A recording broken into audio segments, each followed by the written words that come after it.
Welcome, everyone, to the 30-minute Midas Touch from beautiful Dyersburg, Tennessee at the Herb Welsh WrestlePlex. Now, here is pound for pound and inch for inch, the best of the best in professional wrestling today. A wrestling genius worth his weight in gold. The Golden Boy, Greg Anthony. Welcome, one and all, to the 6th episode of the 30-minute Midas Touch. I am your host, the Golden Boy, Greg Anthony, and with me as always, he's from Churchton, Tennessee, but today he's going to be the Missouri Mauler, Mark Tipton. Well, thank you. I'm endlessly impressed by the accolades you assigned to me, but I do appreciate it, as always. And what I'd like to turn to this week is there's a subject that I would like to discuss that we want to make the subject of the 30-minute Midas Touch that, quite frankly, fills me with a little bit of apprehension.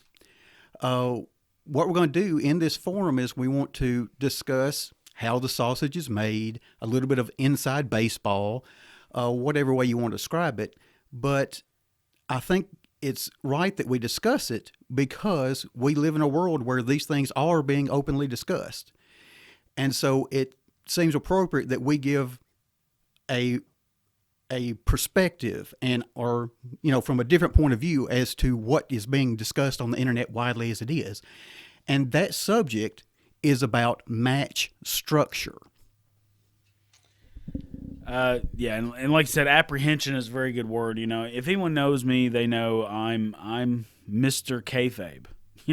I don't like talking about things in such an open forum, but like you alluded to, the void gets filled.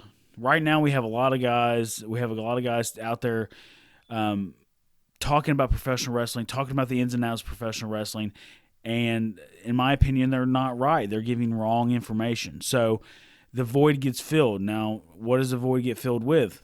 I personally want it to be filled with the right information. I want to educate as many people as I can. I understand we have a lot of wrestling fans that listen to this thing, but also I understand there's a lot of wrestlers and promoters and things like that listen.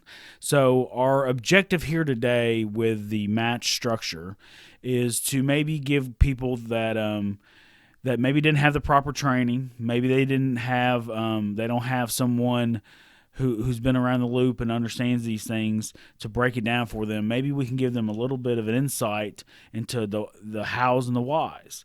And maybe by the end of this episode, they will understand how a wrestling match is supposed to look and feel by the end of it. Well, for my benefit, as coming from a fan perspective, so to speak, an outsider's view coming at this, there's lots of terms that I've heard thrown around as I've been around and a viewer of professional wrestling for years and years. I've heard some terminology. I've heard it, seen it on the internet, heard it in podcasts. But to me, it seems like the appropriate place for us to start the conversation is sort of a definition of terms. How do you define the components that make up a match and how you put them together? Absolutely. Like, obviously, we'll start with babyface and heel. Obviously the babyface is your good guy and the heel is your bad guy.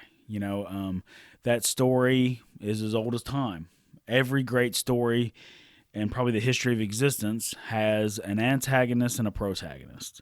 And that's what professional wrestling really is. It is a live action sporting event of good versus evil. So babyface and heel is our definitions for those characters. And we're going to get into the match structure itself. The basic components for a match are very simple. It's shine, heat, comeback, finish. And that is the recipe for a good match, and it's much like the recipe for a good movie. A movie has 3 acts, and that's kind of what professional wrestling is. It has those 3 layers to it. Now, with everything we talk about here on the 30-minute Midas Touch, we're talking about everything in wrestling has rules. But Are there exceptions to those rules? Absolutely, but it doesn't change the rule. So is this match structure we're fixing to go over?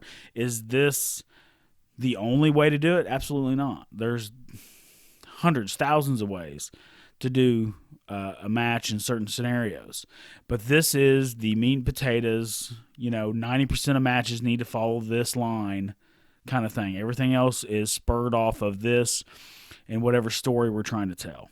So, shine, heat, come back, finish.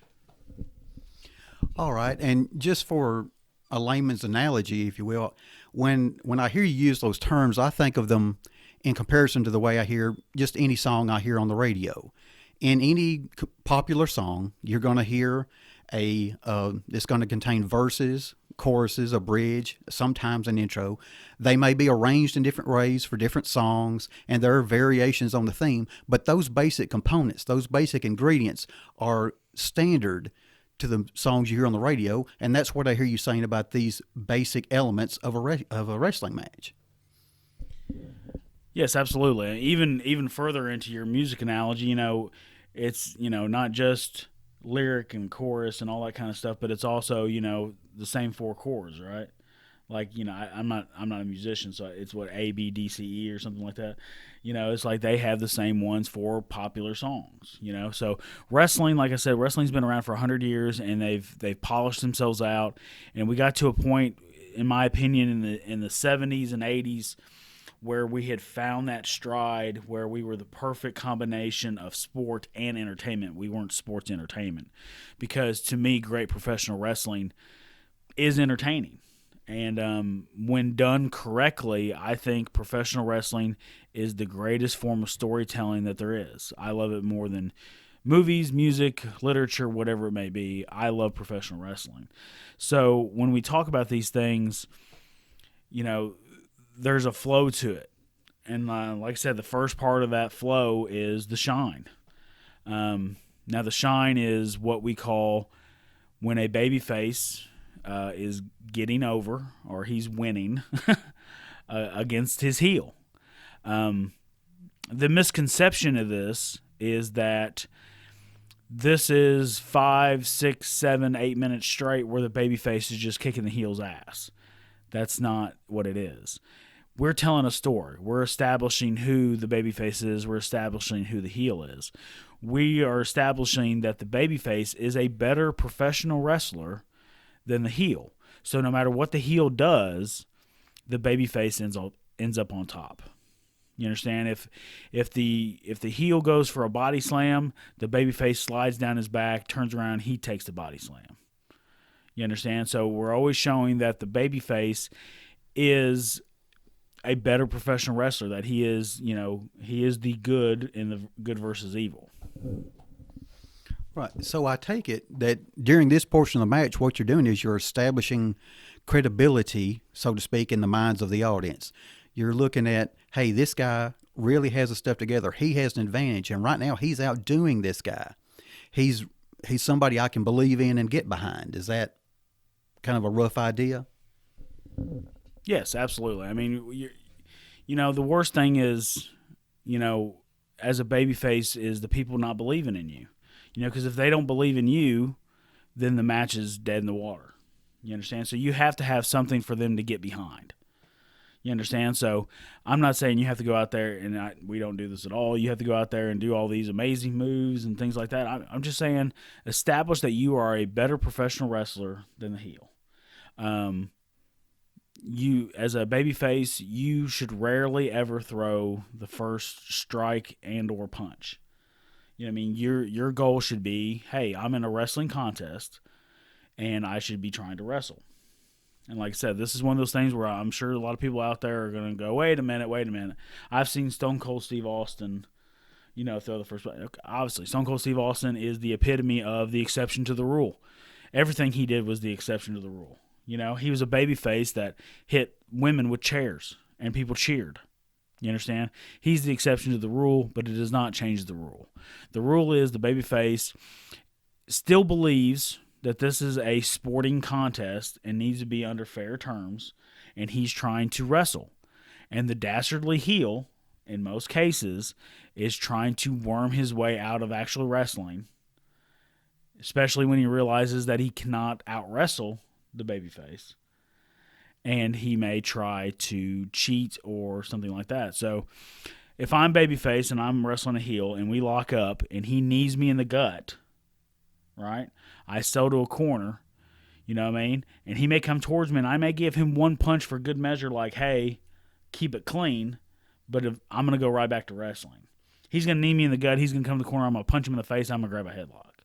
Because as a babyface, I'm still trying to wrestle. You understand? I'm still trying to keep this clean, but at the same time, I'm not a pushover. You know, I'm not a pansy. If you want to fight, we can fight. But for right now, I'm trying to be a professional wrestler, and I'm trying to compete in this wrestling match that we've been booked in by the higher authority. Yeah, and I like your reference to Stone Cold Steve Austin. I think I've also heard, other examples that came to mind was like The Undertaker. The Undertaker is a person I consider an exception to a great many rules. But for me, when I hear you say that, I'm thinking of someone who said, well, I saw Brett Favre do this on an NFL Sunday afternoon, so I think I can go out and I can do the same thing Brett Favre can. No, there's a right way to learn how to do things and an appropriate way to do things. People who excel at it the way Stone Cold Steve Austin obviously excelled at professional wrestling is not necessarily your appropriate way to learn. He is, in layman's terms, a master at what he did in the art form. Well, another Brett Favre, you kind of got me thinking again. I'm a huge basketball fan too. And one of the best players out there is Steph Curry, but he is a horrible example for younger talent because Steph Curry does things that only Steph Curry can really do. You understand? Like, he dribbles in between 3 or 4 guys and pulls up from 30 feet away for a three-pointer, and people think that's how basketball is meant to be played. You got to understand that he played basketball for, 20, 25 years. Yeah, second generation, all that kind of stuff to get to the point where he's doing that. And I don't think any coach would go, hey, go watch Steph Curry and I want you to play exactly like him.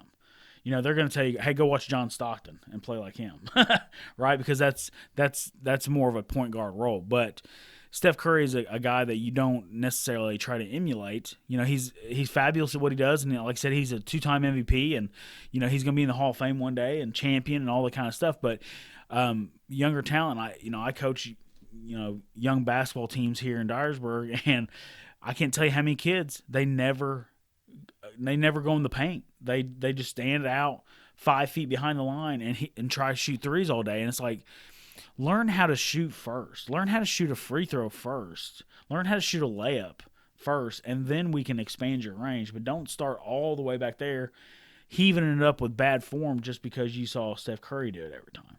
So, yeah, there's plenty of exceptions to the rule within professional wrestling. Stone Cold, Undertaker, Bruiser Brody, Abdul the Butcher. I mean, there's plenty of, exceptions to the rule. But like I said, for what we're doing, Shine, Heat, Comeback, Finish is the bread and butter. It is what wrestling has been built upon for, a century.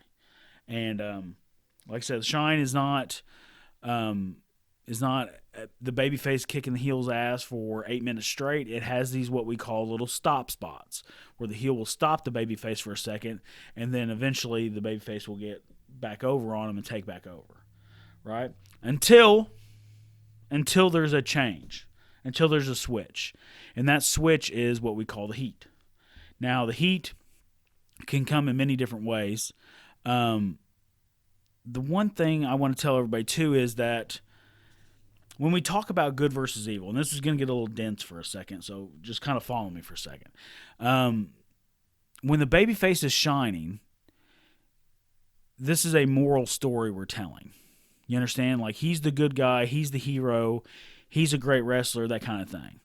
So the heat can come a couple different ways, but one way that I'm really fond of is when the babyface makes a moral mistake. And what I mean by that is, like when you watch Flair and Lex Luger wrestle, Luger's eating Flair's lunch. He's press slamming him here. He's clotheslining him. He's backdropping him. Flair's chopping him. He's walking through his chops. It seems like Lex Luger is completely unstoppable. And every time they do this, Flair will what? He'll roll to the outside to get a breather or whatever. So he does that 3 or 4 times, and eventually Luger loses his cool and comes outside to get Flair. And what does Flair do? Flair pokes him in the eye, or hits him against the guardrail, or hits him against a post, and that starts the heat. You understand? But the heat came because the babyface, the good guy, made a moral mistake. If he would have just stayed in the ring and kept doing what he was doing, he would have won the match. But because he made a moral mistake, because he lost his cool, because he lost his temper, because he became impatient, he went outside to Flair, and that may have cost him the match. Okay, I think I see where you're going with this. As someone who sat and watched many matches in his time, what this brings to mind is we had the beginning. One wrestler's come out, shown his acumen as a wrestler. He has an answer or a counter for every hold. He's clearly outperforming the other, and then he makes the kind of classic mistake you're describing. And one that came to my mind that I've seen frequently is, for instance, a guy rolls to the outside and draws the other guy out, and you'll see a race begin around the ring, and then as the chaser, so in this case the babyface, I'll just go and use the terminology, as he follows the heel into the ring, the heel is waiting on him, catches him coming through the ropes, which is obviously a vulnerable time. When you're coming through the ropes is when anyone is in a vulnerable position, and that allows him to gain the advantage. Is that the kind of thing that creates the transition you're describing? Yes, absolutely, and that's a good example too, because it's illegal. You understand? Because when you're in the ropes or you're under the ropes, the referee is supposed to have it. You're not supposed to have any holds. You're not supposed to touch the man, that kind of thing. So when the guy's sliding in under the ropes and the guy drops the elbow or he kicks him or whatever it may be, that can cause the heat as well. So then when we get to the heat, obviously the same thing when we're talking about the shine. The heat is not just the heel kicking the babyface's ass for X number of minutes. The heat is just this ground and pound, methodical kind of thing, to where we're showing that the babyface is trying to make a comeback. He's trying to, make his way back from this beating that he's taking. But every time he does, what does the heel do? The heel cuts him off and sends him right back down. It can be as simple as, you got to hold on. The heel has a rear chin lock on the babyface, and the babyface, starts, throwing a couple elbows to the gut, goes to hit the ropes. So as soon as he hits the ropes, the heel hits him with a back elbow. You understand? It doesn't necessarily have to be dirty, but it needs to be vicious. It needs to look like that. Now, the number one aspect of this isn't necessarily the heel being aggressive. Of course, that's vastly important, but the number one thing in a heat is for the babyface to sell. That everything offensive that the heel does to him, that he registers it and makes it seem like he's in legitimate pain and suffering. And we've talked about it before. Ricky Morton is, he's Rembrandt when it comes to this. Ricky Steamboat is another one. Brad Armstrong is another one of my favorites. When you can take that beating and the people in the front row can feel it. You know what I mean? Look at that. Even if it's just a knee-jerk reaction of, oh, man, that's the kind of reaction you want. You want people to feel your pain, because if they feel your pain, that means they have sympathy for you and what's going on. And when you have sympathy, that's when they come on, man, get up. Come on, hey, hit him in the face. Come on, get up. Oh, you can do it. Clap, clap, clap. So, yeah, let's go, Greg. Yeah, the ultimate Tennessee chant. But, you understand what I'm saying about the heat. I do appreciate that definition and explanation. And as I was thinking about it, obviously now in the beginning of the match, we established that our babyface is capable of winning the match and clearly has the advantage and is outperforming. Then in the second part, we say, hey, this guy that I've got behind that I believe in after the first part, well, now he's in jeopardy. He's in trouble here. The heel has him down and is really working on him, and the guy I've got behind in the early part, now he's in trouble. The other thing that comes to mind is, and you can correct me if I'm wrong, is this portion of the match also a place for the heel to cement the dislike that he receives from the audience during this portion? Is it a good point for him to do that and try to make sure that he has an audience who clearly dislikes this man and the fact that he has the advantage in the match? Yeah. Well, yeah, if you establish that you love someone and you hate someone in the beginning, like we're talking about, then when it comes time for the heat and your dastardly heel is punching him in the face and pulling his hair and choking him a little bit and, not really listening to the ref and being super aggressive, maybe overly aggressive than you would think in a professional wrestling contest, milking the count and things like that, trying to get every small advantage that he can. Heels have to be, they cannot have a redeemable quality. They have to be liars or cheaters or thieves or something like that for you really dislike them. These heels that walk around and do all the cool moves and then at the end of the day just cuss out a little kid in the front row and thinks that makes them heel, that's not what it's about. You understand? You just have to have an unredeemable quality. And going back to our movie scenario we were talking about, The Green Mile, Percy Whitmore is the greatest heel, in my opinion, in film history. Because there was nothing redeemable about that character. He was a sniveling, backstabbing, lying little, son of a bitch. You know what I mean? And I've never heard anyone ever say, man, I really want to be that guy.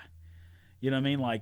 And that's what you have to be in wrestling. You have to be the person, if you're a heel, you have to be, no one wants to like you. No one wants to be you. You understand? And the more they hate you, the more they're going to love the other guy. Right? So I think that's a huge component of what we're talking about. All right. Well, that feeds into something that I've heard from time to time, and I'd like to inject a little terminology I've heard.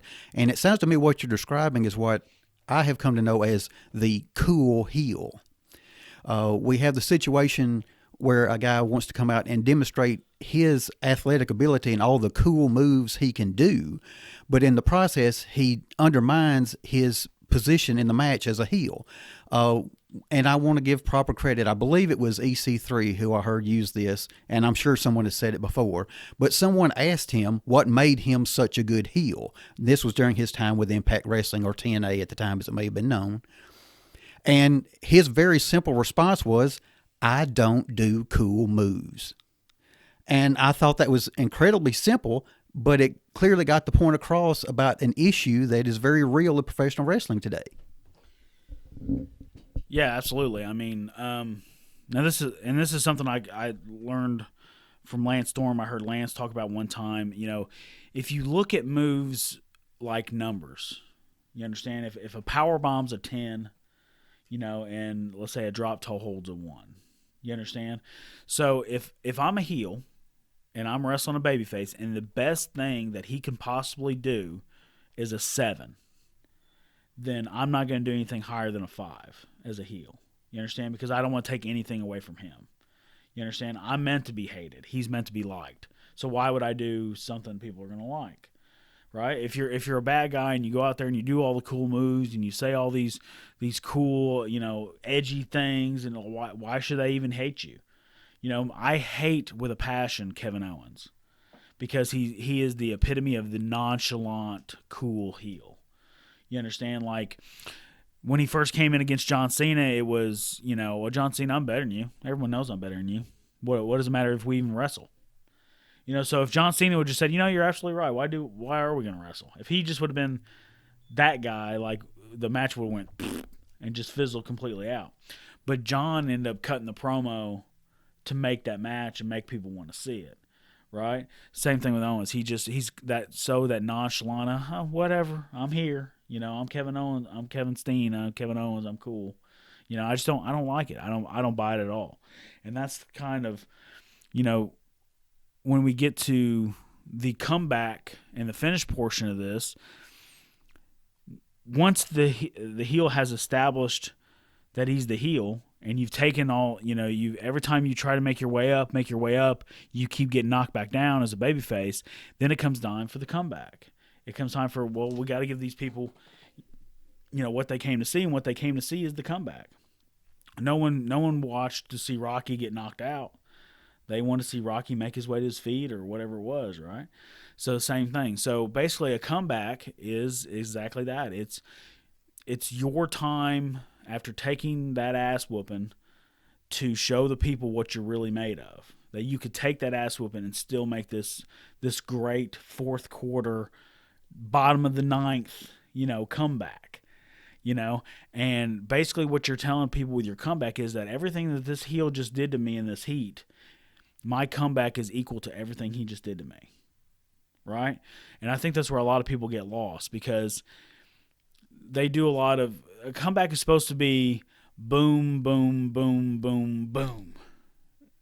You can't see my hands, but we're moving upwards as I do that, So what a lot of people do is they'll hit a clothesline, they'll hit another clothesline, they'll go to shoot a guy off, and then the guy will reverse, and then they'll hit the ropes and come back with a forearm. So what happens to the crowd right there is clothesline, they pop a little higher. Then in the reversal, they die out again because they're watching the reversal. And then when he hits the clothesline, they pop, but they never pop back where they should be, right? So that's why your comeback needs to be consecutive. It needs to be boom, boom, boom, boom. You know what I mean? So people understand that you're in complete control, that heel has absolutely no offense at all in this scenario. Like, not even throwing a clothesline, not even ducking something, not even nothing. He should have absolutely nothing that resembles offense in your actual comeback.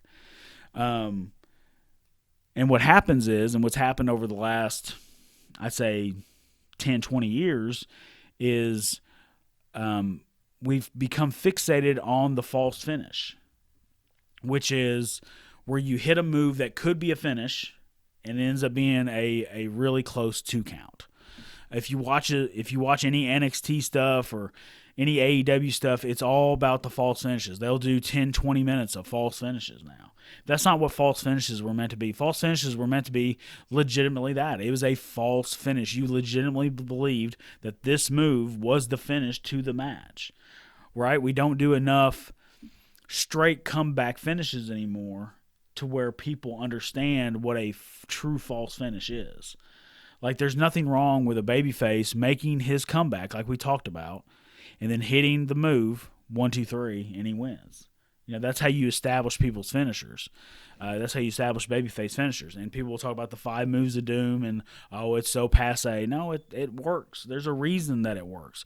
There's a reason Hulk would Hulk up, and he would, Lawler dropping the strap and Cena, pumping his shoes or whatever you want to talk about. I mean, there's a reason that all those things got over because, they were the classic comeback. And that's one of the things we're so sorely missing nowadays is the straight comeback finish. Well, as you were going through that, you mentioned the name John Cena, and one of the things that sprang to my mind I wanted to mention is very quickly what you see during the comeback is a never give up attitude. That's a phrase that's associated with John Cena, who you may view as a perfect babyface in that instance. And, and I thought that was reverencing him was a good point. And then on your building action, the boom, boom, boom, I understand what you're saying because as a member of the audience, when I see that reversal, when I see that break in the action, I think, oh no, is this another chance where my hopes are going to be dashed? I've seen the opportunity for the babyface to try to come back and been cut off time and time again. And I thought, is this going to be another one of those situations? And it kind of curbs my enthusiasm, so to speak.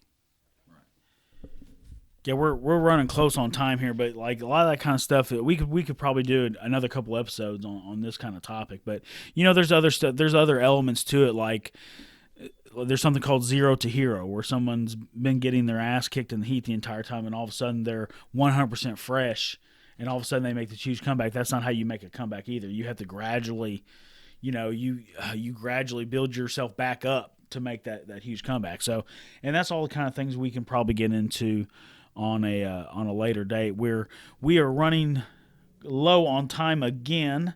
Like I said, we'll never be exactly 30 minutes, but we're going to be in and around 30 minutes every time. I want to thank my co-hosts, none other than for today only, the Missouri Mauler, Mark Tipton. I am the Golden Boy, Greg Anthony, and this has been the 30-minute Midas Touch. Thank you, and goodbye.